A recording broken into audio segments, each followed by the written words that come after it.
All right. So today's date is that doesn't matter because we're not gonna post it like right away.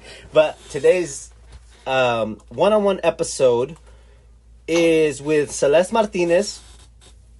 We're gonna cover an array of things. We're just gonna, you already know whoever's listened to these one-on-ones. It's just a natural dive into people's stories, people's journeys, and just trying to see what people are up to, what makes them tick, what makes them happy, and everything in between. It's just a conversation. These are just natural conversations.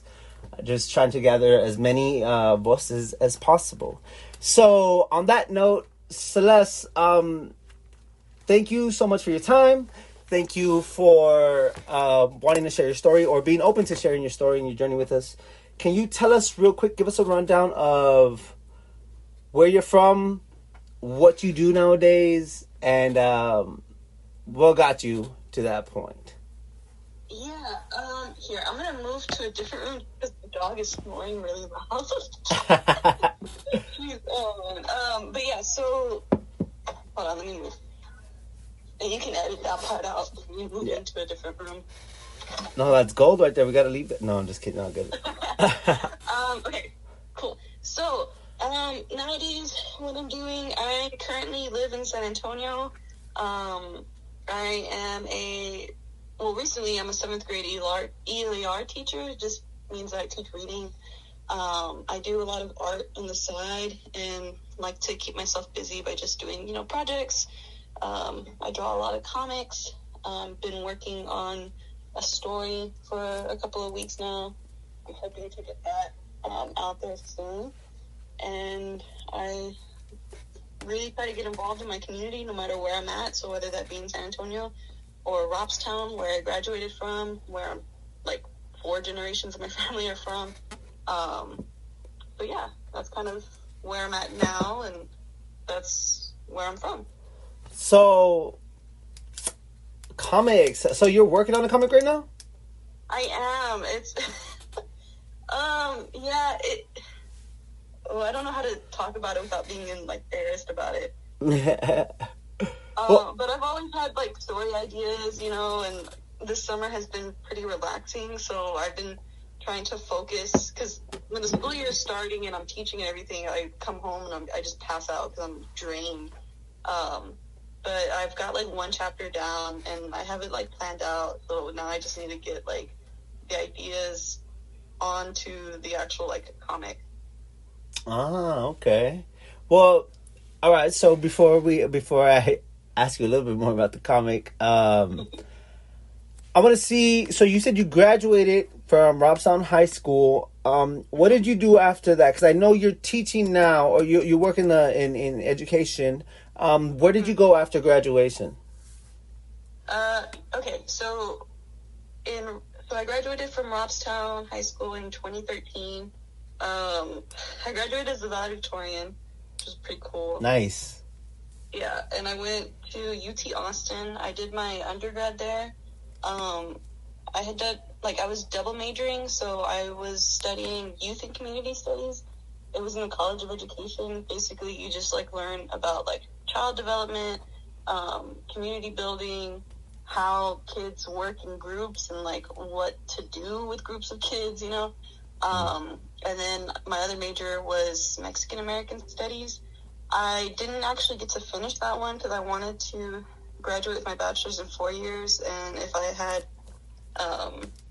finished out that degree, it would have added another year, and I just kind of wanted to get moving as fast as possible. So I graduated in 2017, and then I did my master's right after that at UT Austin, and this time I did my master's in education, and I studied cultural studies and education, so that kind of was a good mix of what my 2 majors were.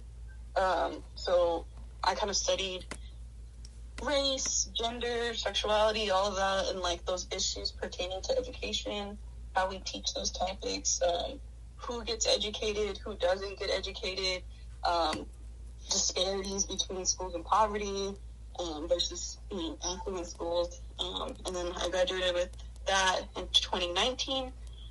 I moved to San Antonio that summer, and I got a job in San Antonio. Me and my husband, we moved to San Antonio because he was finishing out his master's in archaeology, and so he's at UTSA right now.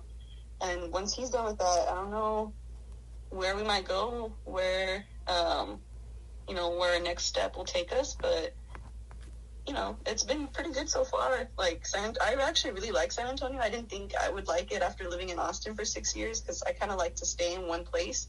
But so far, it's been really nice being close enough to home that I can visit whenever I want, but also kind of having that distance so that I can still, be me and like independent from my family. Yeah, that's amazing. That sounds like a nice like steps, like nice ABC, like going from Robstown to Austin. I love Austin. That's always been like my favorite city growing up. Yeah. Well, when I would think of cities that I really wanted to be in, I felt like it was more conducive to creatives at the time. Oh, yeah. And like now I'm starting to hear more about San Antonio and stuff like that. But Austin, I've always loved something about it. But and then my uncle used to live there and work for UT and stuff. So he graduated. Yeah, he was the youngest one to attend at the time. I think he was at 16 when he went from Robstown.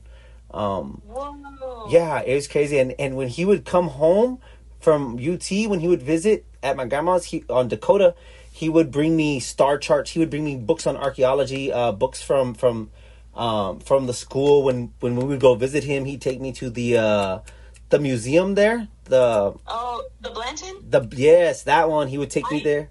Yeah. It's a beautiful museum. I actually worked there while I was doing my master's degree. Oh, wow. Yeah, so he would take me to all these like cultural things, and in this last interview I did for the Museum of American Art, I shouted him out specifically and told them to put his name in there just so I could show that to him, like just like a thank you for that, because I feel like that had a lot to do with sparking that interest in me growing up, or at least feeding the interest that I already had to be curious. So then you went to San Antonio. By the way, what your husband does sounds cool as hell. I've always wanted to do archaeology. Like, I've always been interested in stuff like that. Even when I was at my grandma's yard just digging up stuff, hoping I was gonna like find like, the discovery of the century. And it was like an old piece of like broken radio or something, and I was like over here like, oh. But yeah, he says it's a lot boring than what we think it is. I'm sure if like you do it every day, like it gets kind of tedious, but there's a lot of things that we don't realize are archaeological artifacts until like, you take it to someone, because I forgot, we were out somewhere and he pointed out a rock, and I was just like, oh, what's so important about this rock? And he was like, oh, well, that's church, and that shows that there was once a campfire here. And I was like, well, can you tell like how long ago that campfire was? And he was like, well, depending on the rock. And then he went into this whole like scientific thing. I was like, oh my god, like, okay, I get it. It's interesting, but I don't understand. It's old. Whoa, that's so cool. That's so cool. Yeah. And I guess like they have to log all that data and stuff, right? Dig stuff up and log it in and write it down, dimensions, measure it, all that. So I love the fact that you dove into like the youth study, Mexican American studies, cultural studies. Like you said, it's a great overlap between all these things.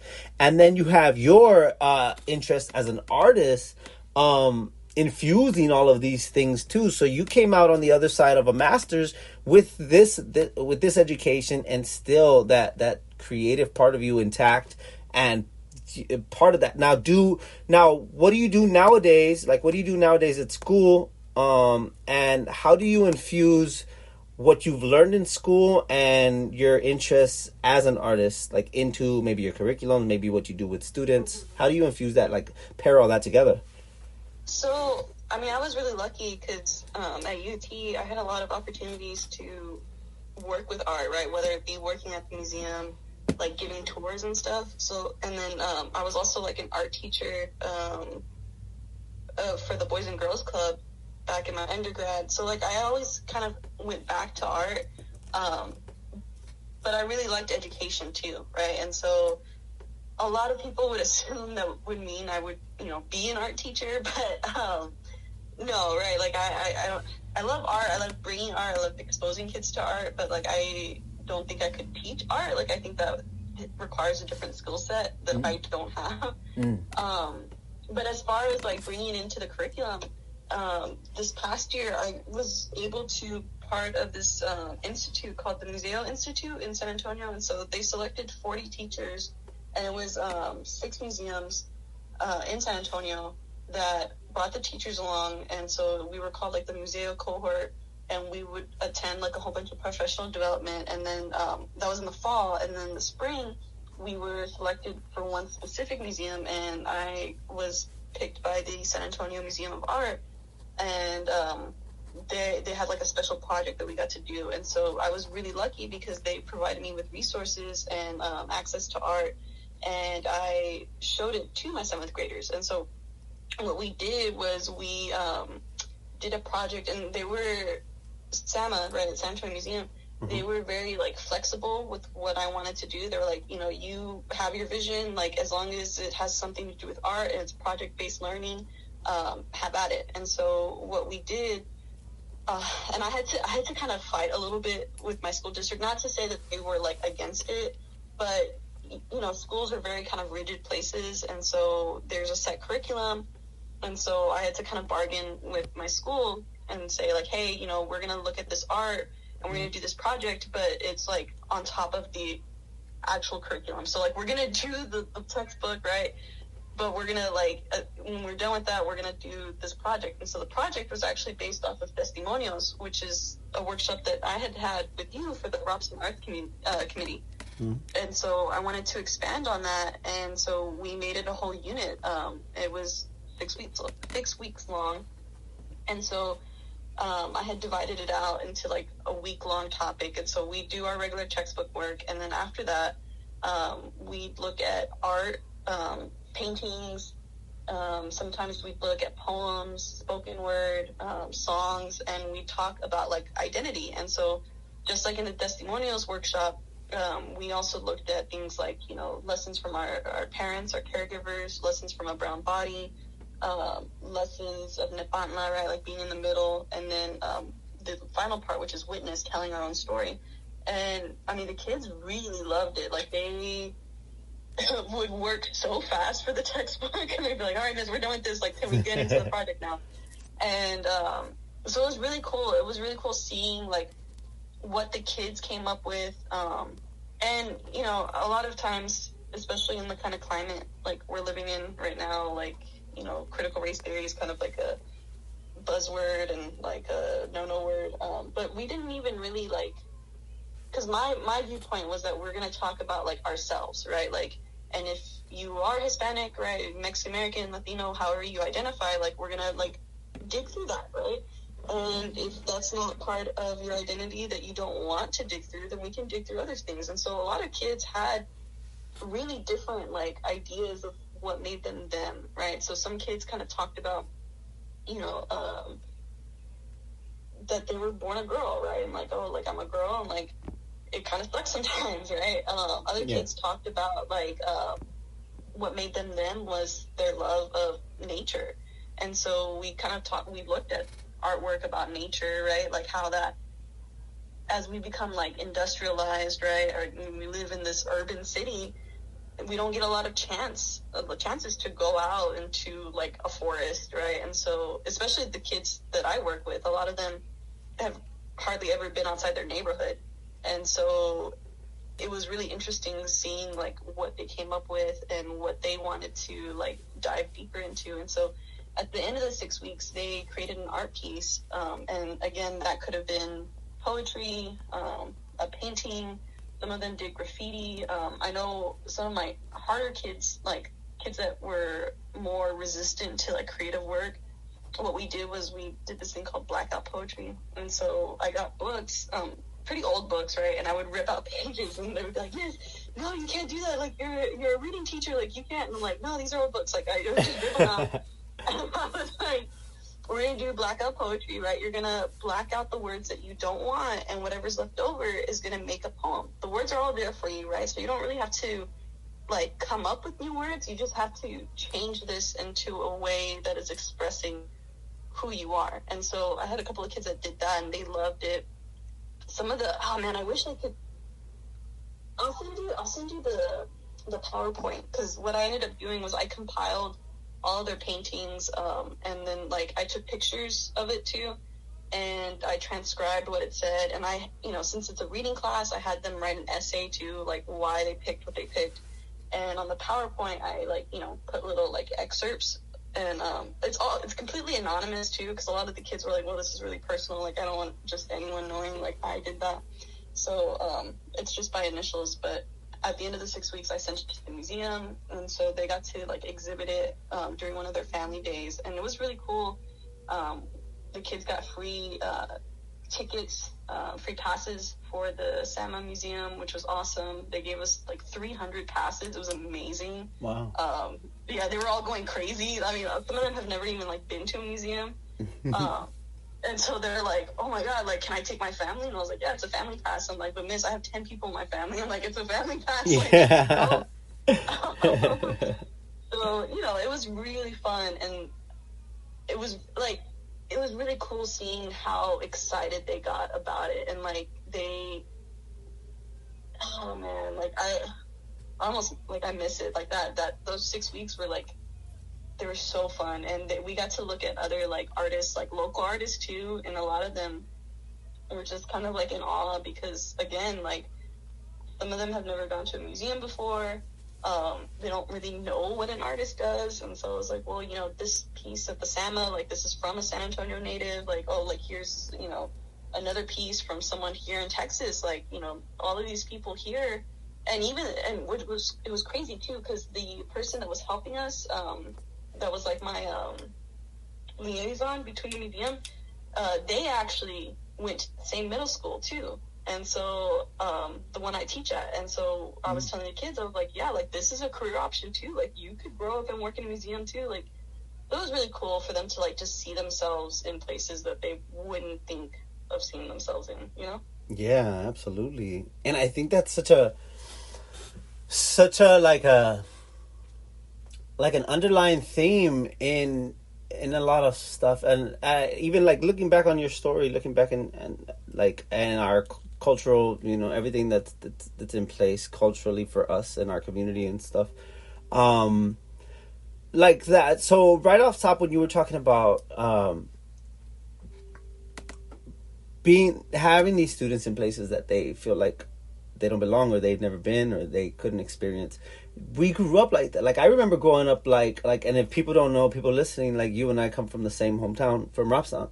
Mm-hmm. You grow up thinking like, there's no way I'll ever see snow, or there's no way I'll ever go to New York City. There's no way I'll ever go in a museum. There's no way even a library was something like that wasn't in school. Like what? I don't belong in those places. It was the feeling of not belonging for one. And also, how would I ever access that with the resources that I have and everything I see around me? There's such a big gap.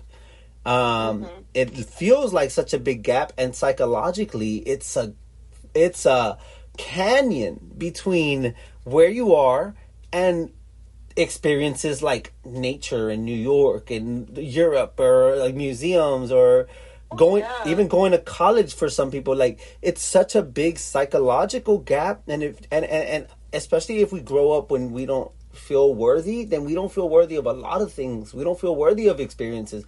We don't feel like, I feel like for a long time when I started flying, I would get anxiety, like, oh, something's going to happen when I would fly, this and that. And then I got used to it. And I'm like, look, of course I looked at statistics and everything like that. But then I looked at it as, like, I was starting to deprive myself of things that were genuinely, like, joyous to me. I love travel. I love flying. I love going to places. I love being there, like, at the drop of a dime. And I love just experiencing travel. And then I'm like, me having this anxiety and stuff too, I also started to see it as like I was depriving myself of the happiness, the joy, and the excitement of travel. And I'm like, people that grow up privileged, they get to travel all their lives, and it's like the part of their day-to-day. And like business people get to do it all the time, and like some people travel multiple times a week, and they just like, this is part of their life. Or even like nature, we'll be out there and it's like, oh, something's gonna happen, something's bad, something. It's like, why do we deprive ourselves of genuine joy,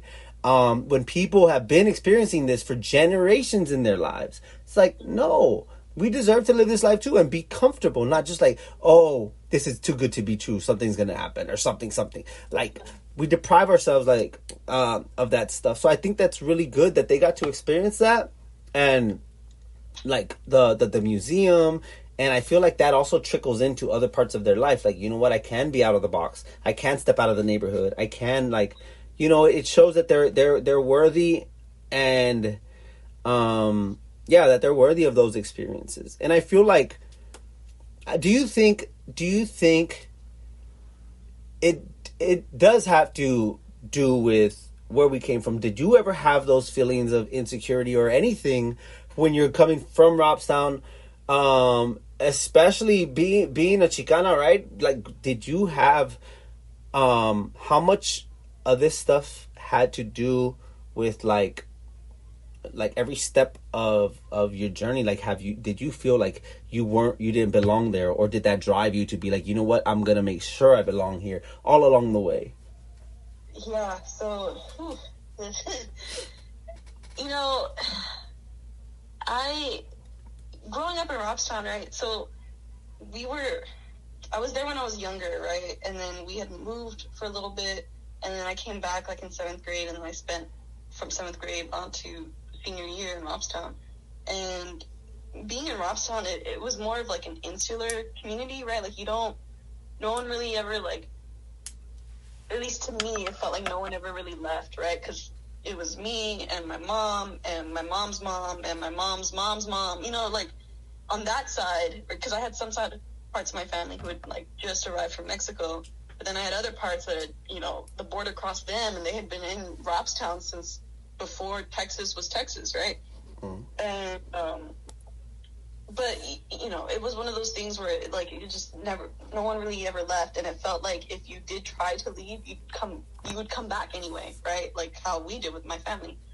So, anyway, that's all to say that most of the people in Robstown had the same kind of experiences, right? Like, we all, you know, a lot of us were living below the poverty line, right? A lot of us didn't have parents that went to college. Like, my parents didn't go to college.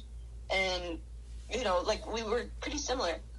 I didn't really start feeling like I was being denied access to things until I really got into high school. And so in high school, you know, at some point I started living with my grandmother, right? My mom and father, they lived somewhere else, and it was just me and my grandma and my uncle.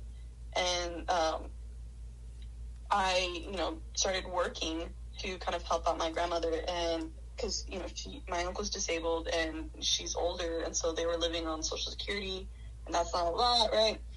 And so I would work like 40 hours a week. Like, I worked at Bill Miller's in Cow Island, and I'd go to school.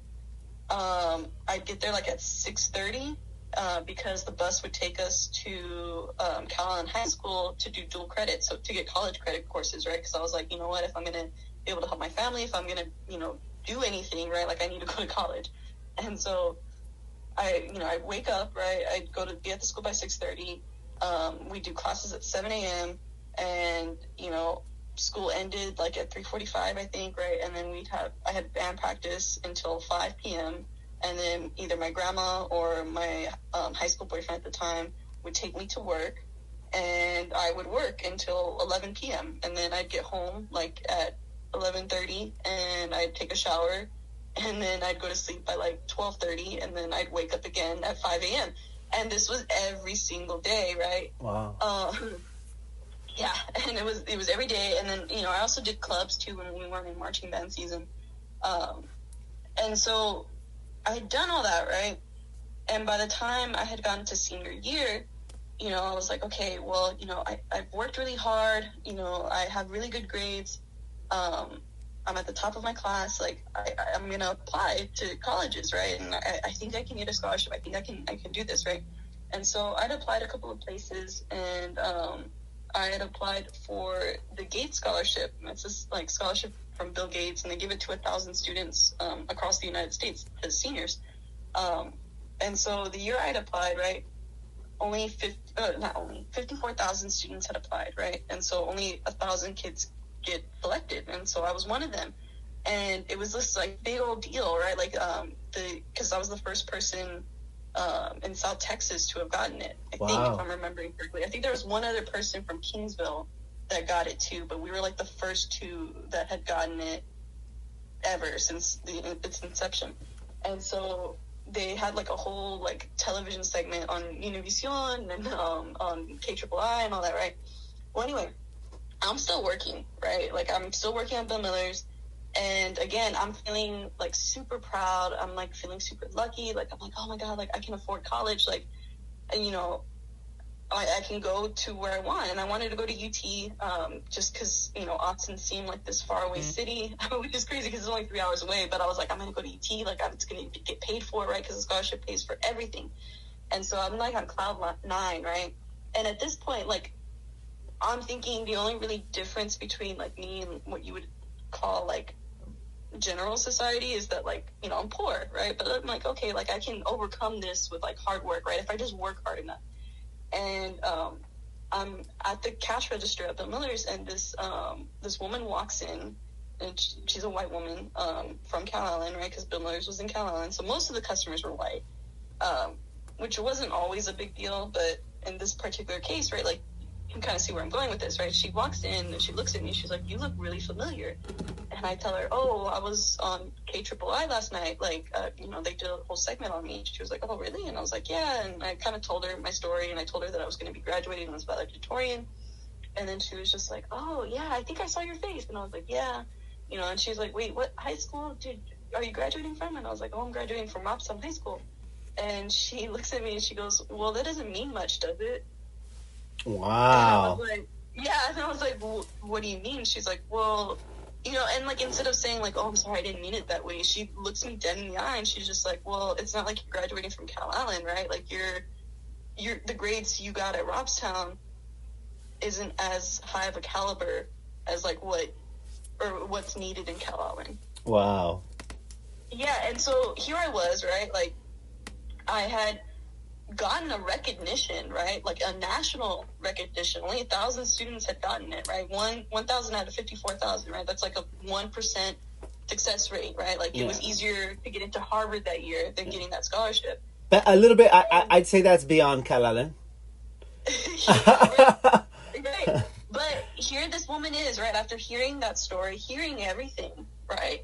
And still trying to make me feel small about myself. Yeah. Because of where I'm from, right?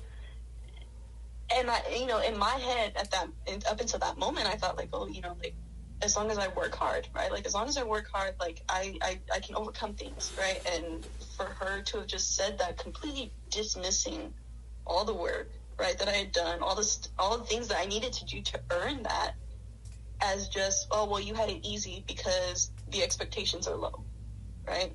And so that was like one of the first times that I remember very clearly of like that happening. And then when I went to UT, of course, everyone at UT, you know, it's a state school, but it's like the state school in Texas. And there's a lot of people in there that, like, you know, they have doctors and lawyers for parents. And, you know, there's one student, I'd never actually met him directly, but, you know, my husband, we met at UT and he got to meet him. And this student was like, something the third, like his grandfather's name was on one of the buildings at UT. Like, it was like, oh God. Yeah, like insane stuff, right? Yeah. And so, and not only that, right, just like certain comments that people would make. And again, right, Robstown is mostly homogenous, like we're mostly like all the same, you know, ethnic group, right? We kind of have the same like class status and all that. And so being at UT, it was really hard to feel like I belonged there, right? To feel like I deserved to be there. Because there was, you know, I would hear so many things about affirmative action, right? Like, oh yeah, like, you know, affirmative action's a sham, or, you know, oh, are you here? Or like, I would tell them my school, and they're like, oh, that's a school I've never heard of. And I'm like, yeah. And they're like, oh, you must have gotten in because, you know, I don't know, like, just now, really, like... Can you explain real quick what affirmative action is? Yeah. So affirmative action is, it is the idea, or not the idea, it's a policy, right? Basically saying that if you have these applicants, and it could be for a job, it could be for a university, college, whatever, right? You have applicants, and while looking at an applicant's resume, right, you take into account their racial background, right? Especially if they're from a race who has historically been underrepresented, right? That isn't to say that you can't, like, if you get into someplace, you're not getting in solely because of your race, right? You're getting in because you are qualified, right? But the, universities, jobs will kind of weigh that too, right? Because if you're not specifically looking for diversity, it's very easy to kind of slip into, okay, well, we're just going to hire the most qualified, right? In the case of college admissions, right, how is it fair that, I went to high school and I worked a full-time job, right? I worked 40 hours a week, did extracurriculars, and maintained my GPA and got good scores on the ACT and the SAT, right? Compared to, let's say, like a white student, right, who is upper middle class, right, didn't have to work after school, got, SAT prep, all that stuff, right? And let's say we're both the same level, right? We got the same scores. Affirmative action kind of looks at my history and my background. That isn't to say that other person hasn't worked hard either, because I'm sure they have.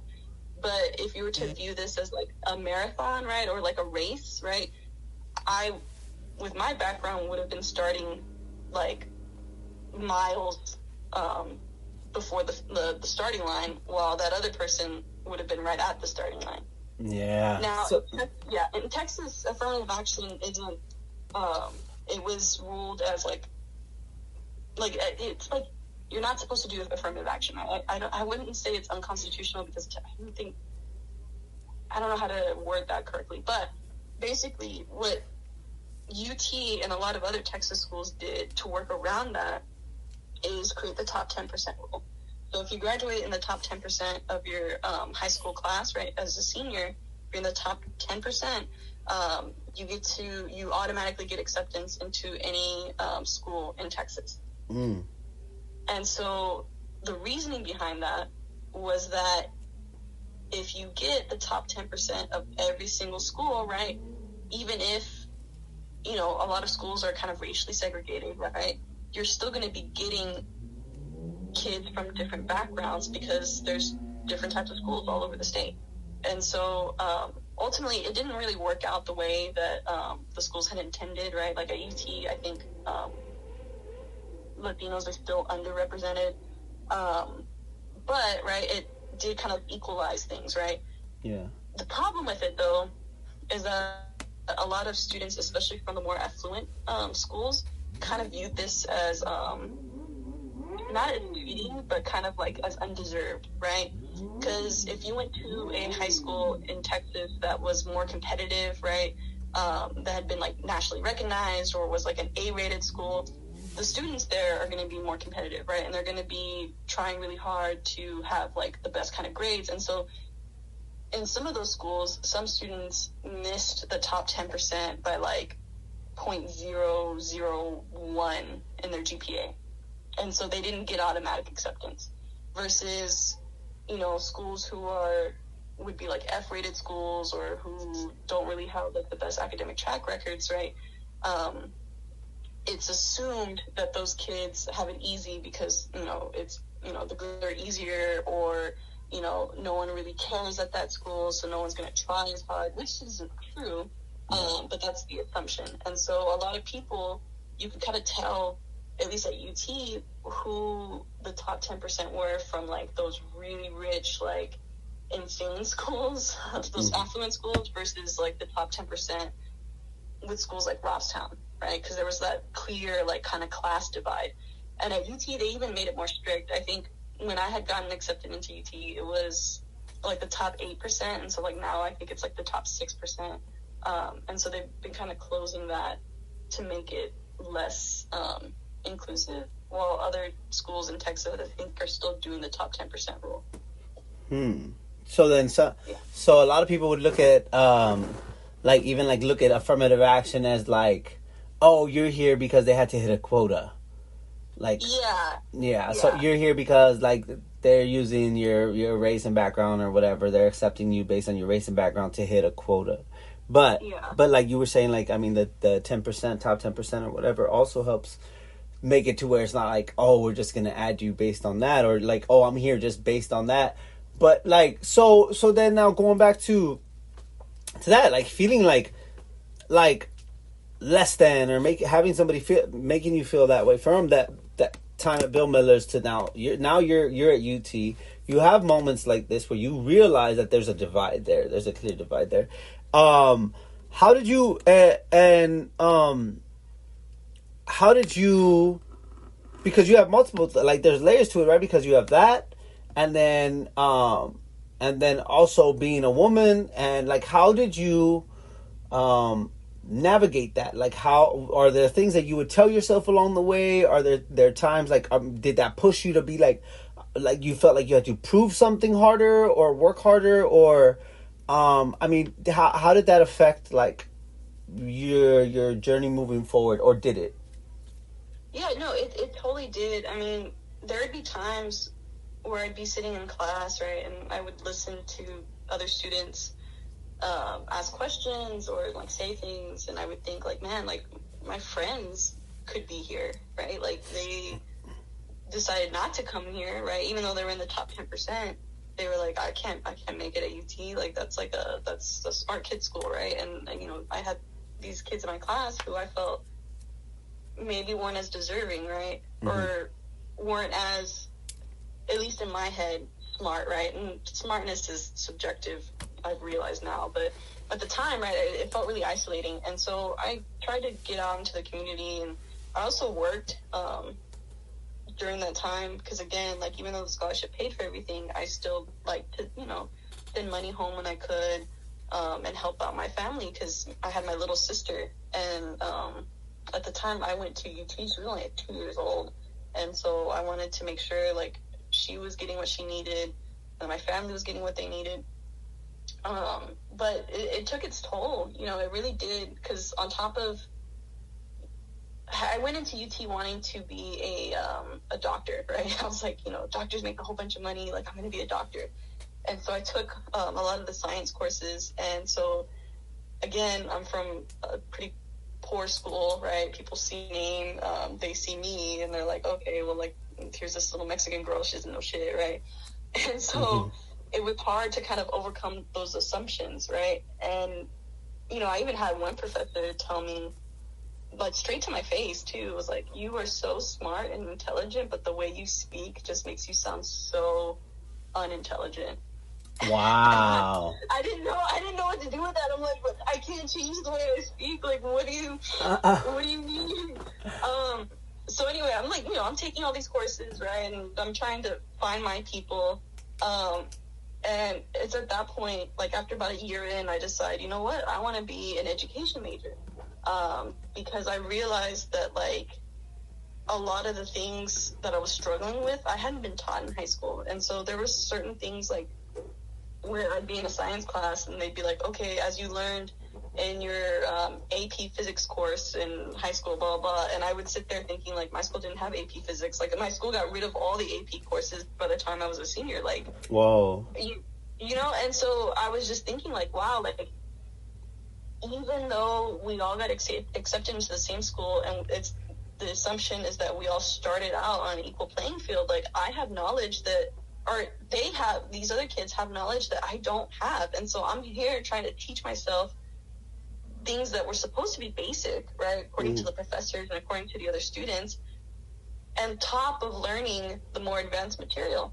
And so in my head, I was like, you know what, like this starts at school, this starts at education. And so I started to get really passionate about that. And then I also applied to be a Mexican-American Studies major, because I was like, why is it like this? Like, why was my school like this? Or I wanted to answer those questions. And so I really found my people, my classes. I found professors that I really liked, you know, and there was no patronizing, at least for the professors I was with. I know there's a long history at UT, especially with students of color, especially with female students, right? But once I had changed majors, like, I felt like I was like, okay, like, I'm getting it. But my senior year, my final semester in undergrad, I kind of had a mental breakdown, and so it's kind of, it's a little hard to kind of recall that time, but yeah. I think all the pressure had kind of gotten to me at that point, you know, because I was the oldest. I was still trying to look out for my family, right? I was graduating, and I wasn't sure entirely where I was going to go with my life, you know, and there were certain parts that I felt like, certain parts of my life that I felt like I hadn't done what I could have, you know, like, I like to think, at least when I look back on it now, that, like, if I had been maybe born to a different family, or if I hadn't, like, had to worry about money, like, what would I have done, right? And I think, you know, I've kept art so close to me all these years because, like, I've always been creative. Like, as a child, like, I loved drawing, I loved making little figurines and stuff. But when I went into college, I was like, you know, like, I have to make something that'll make money, right? Like, I have to make everything worth it, right? Mm-hmm. And so that's why I chose being a doctor at first, and then I switched to education. And I'm sure any teacher out here that listens to this is going to, like, laugh, thinking, like, oh my God, a teacher making money, right? Because we don't get paid that much, right? But we do. It was a stable career choice to me that also made me feel like it was meaningful, right? And I'll be honest, the money I make now is, like, triple the money that my mom makes. So, you know, we don't get paid enough, right? But for me, growing up the way I did, like, it's leagues better, right? Yeah. But, you know, so I'm thinking about this. I'm thinking about, like, how I'm going into education, but then I'm also thinking, like, I you know, I didn't get to really do the things I was passionate about, right? Like, if money was not an issue, would I have pursued art, you know? And then I felt kind of like I was going crazy too, and then I felt so much pressure by all the expectations, right? Like, did you feel like a failure still? Like a failure in some kind of way? Yeah, I still felt like a failure because I'm not, like, part of it also was, like, I had this scholarship, and what am I doing with it? Like, I could, you know, what should I be doing with it, right? Like, I'm going to fail my family. I'm going to fail my sisters. I'm going to fail, you know, my scholarship people. Like, you know, and at that point, I had been doing pretty good in school. Like, I was getting A's still, you know, but, like, I just felt like a failure. I felt like nothing I was doing was good enough, right? I was stuck between the expectations of what, like, a smart kid is supposed to do, what a good kid's supposed to do, versus, like, the things that I was passionate about, the thing, like, living my life, you know? And so I had a mental breakdown. I couldn't get over all of that anxiety and that worry, and so I checked myself in to a hospital because I told my husband at the time, he was my fiance, but, you know, I told him, I was like, if I don't stop these thoughts right now, like, I'm either going to end up, you know, dead, or, like, the thoughts are going to stop. Like, I don't know. It's one of these two, right? And right now I'm leaning towards, you know, killing myself, and I can't handle this. Mm-hmm.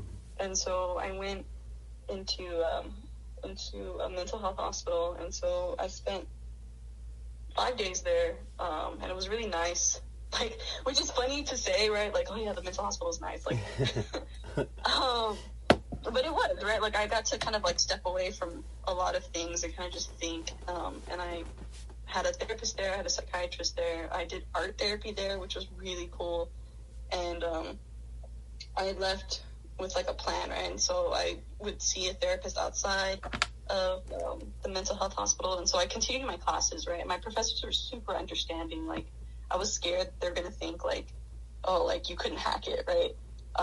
But they were very compassionate once I told them, like, the situation, and I still, you know, did my homework and stuff, but I was like, hey, I was gone for 5 days, like, I wanted to, you know, die. And they're like, oh my God, are you okay? And I'm like, no, I'm fine now. But, you know, I started seeing a regular therapist, and I eventually got diagnosed with OCD, and which stands for obsessive compulsive disorder.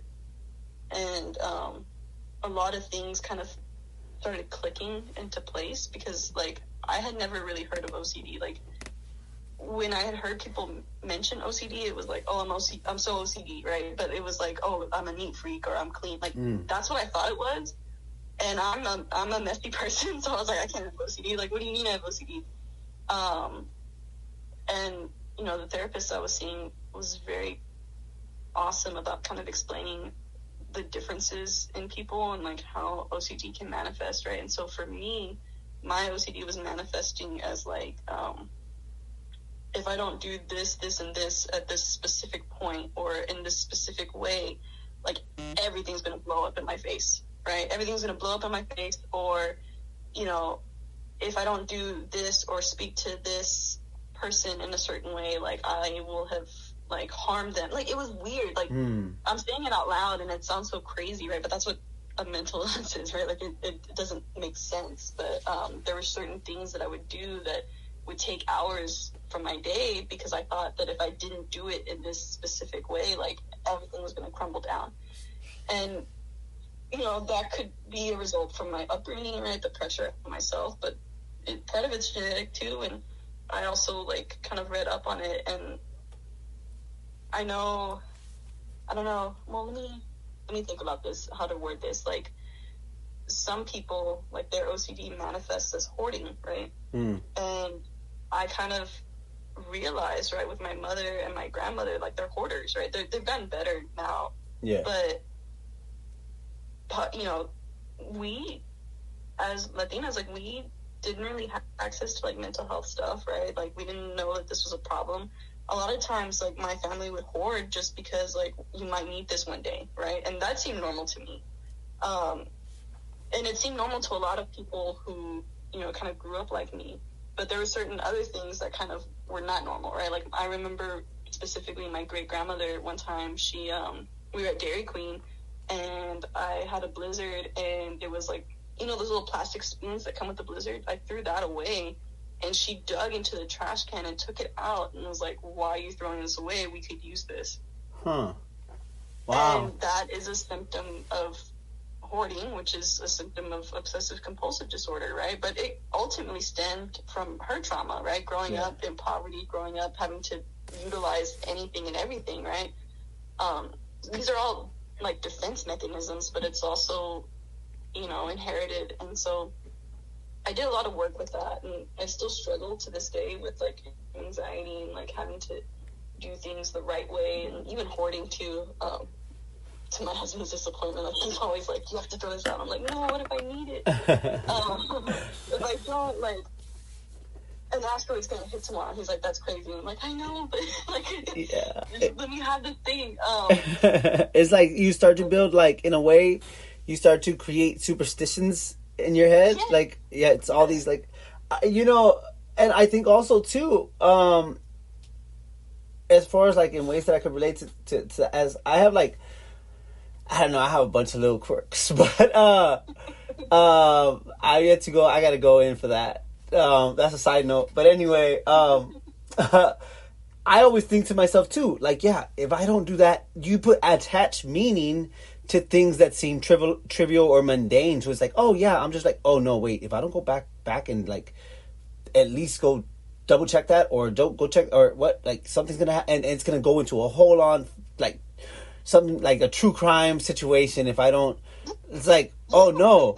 And it really, like, to where there's times where those kinds of thoughts would get into my head, like, to where if I don't go back and like touch that doorknob, or like go and double check that, like I can't sit still. Like even when I'm making art, like my back and everything will ache if I don't make that quick motion or that movement. Like it's like, okay, you need to like touch your ear real quick, because if you don't, like, I won't, like, I tend to, I don't know, it's really, really weird. But I think a lot of the other stuff, the hoarding and everything, I just started getting rid of stuff, and it's so hard. I don't know how I got to where I get like this frustrated, like, I need something to feel like it's a new era. So I throw everything away. I threw away all my books.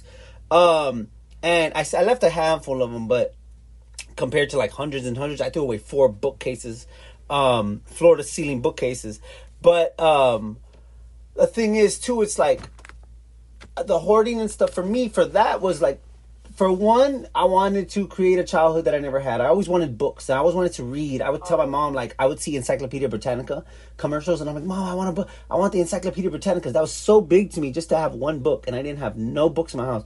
So, like, when I would go to my grandma's, I would, like, look at the newspaper or the phone book, or, like, a cousin would leave a book from school, and I'm just devouring this stuff, and, like, just for one book. So then I started to hold on to these things, and we moved around so much to where I don't have childhood relics. I can't go to the same bedroom that I had when I was a kid, because I never had this one bedroom, and we always shared everything, and there's no toys. We grew up with no toys. Like, every once in a while, like, one of our cousins will give us throwaways, but so it was always like I was trying to hold on to these things to, like, build something that I never had, like recreate a childhood in a way, I guess.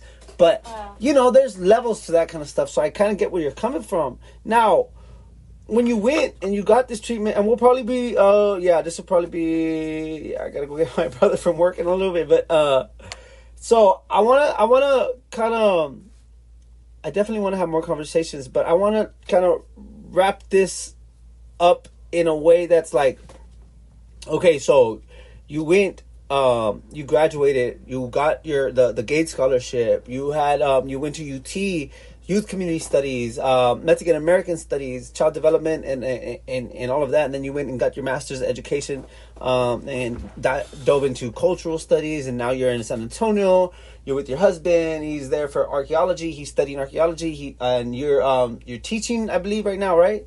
Yes. So, and I know you had just mentioned that you're not really sure what's going to happen next, or where y'all going to go, where y'all going next. But is there anything that you could tell me or tell us or anybody that's tuning in regards to? Hold on. Oh my God, that's like. Can you hear that? That's a really loud radio. That's like somebody on their motorcycle. Wow. Yeah, you could. I bet because it has to be loud enough to hear on the highway doing like 80. So anyway, that's a side, and that might get edited out. So yeah, it's where you are today with the things that you've learned along the way, the things that you've had to deal with, the feeling of people trying to make you feel less than or not deserving of where you were or where you're headed or what you have at that point. Going through a journey with these feelings, with your obstacles, whether it be mental health, whether it be ethnic, whether it be class, all the obstacles that you've gone through. Is there any words that you can give to people, for one, people that are like on the cusp of, like, say there's people from our hometown, from Robstown, or people in other marginalized communities that don't feel worthy of experiences outside, or they don't feel worthy of graduating and moving on to do some great things, or going out in nature, or going to experience new things. Is there any words for people like that, like on the cusp of that and a little bit nervous and not feeling like they're worthy? And are there any words that you can give as far as like what's helped you, what's helping you nowadays, and what you feel people could maybe look into as far as like if they're having trouble with doubts, with mental health, any words for those kinds of kids, those kinds of people? Yeah, my biggest thing is just to connect to people. I think as a society, we kind of tend to think, or like as individuals, we think we're like the only one that's feeling this way, when there's many of us that are going through these same experiences, and it's really important for us to like collectivize and to form community. And not only that, right, a lot of the things that I do now are mostly for my like 11-year-old sister, right? And so she is living a life that like I never dreamed of, right? Like she's super creative, is drawing all the time, right? Like wants to be an artist when she grows up. And part of why I think she's like that is because I take her to a museum anytime I can, right? Every time she visits me, we go, we see art, we see historical stuff, right? Like we talk, and you know, I expose her to those things, and I encourage those things, right? And so if you're on the cusp of like adulthood, right, like reach out to other people. Know that there's free things. There's a lot of free activities out there that I didn't even know were offered, right? And if you're an adult, right, it's not too late for you to start unlearning the things that you took from childhood, right? It's not too late to start being kind to the children around you, right? To your inner child. I know that sounds kind of like, hippie-ish, but it's true, right? It's not too late. And, seek out other people, seek out help when you can. And just know that you're not alone, right? And, for the self-confidence thing, my thing, it's funny because I went from, like, not having a lot of self-confidence to now, like, people at work being like, oh, my God, stop bragging, right? Just hype yourself up as much as you can, like, because if you're not hyping yourself up, like, no one else is going to do it for you, especially if you're an adult. When you're a kid, right, you got your parents, you got your friends and stuff, but when you're an adult, it's kind of just you. You might have a partner, you might not, and so take time to celebrate your accomplishments. And if your accomplishment was that you got out of bed, that sometimes is like a mountain, right, for some people. And so compliment yourself, right? Say something nice about yourself every day. And, the brain is, it forms connections every day, right? So the more you say those things to yourself, the more that you're training your brain to view yourself positively. And so that's really all I really have for as far as advice. Thank you, Celeste. Thank you so, so much for your time. Thank you for this, like, amazing story. I can't wait to share it. I can't wait to share your work. Definitely keep me posted on the comic because I want to see that unfold. But yeah, so I just want to say thank you. Thank you for your time. I can't wait for people to listen. I can't wait to see. There's so many people out there that are gonna come across this today, tomorrow, when I post it, eventually down the line, who knows? But there's gonna be people that come across it and it's just exactly what, like, they were needing. And I feel like it's really important to have people like you who've cleared paths in your own right and are willing to give back in form of story, in form of work. So I can't say thank you enough for me, for us, for myself, for our future generations, to just keep doing what you're doing. Thank you. So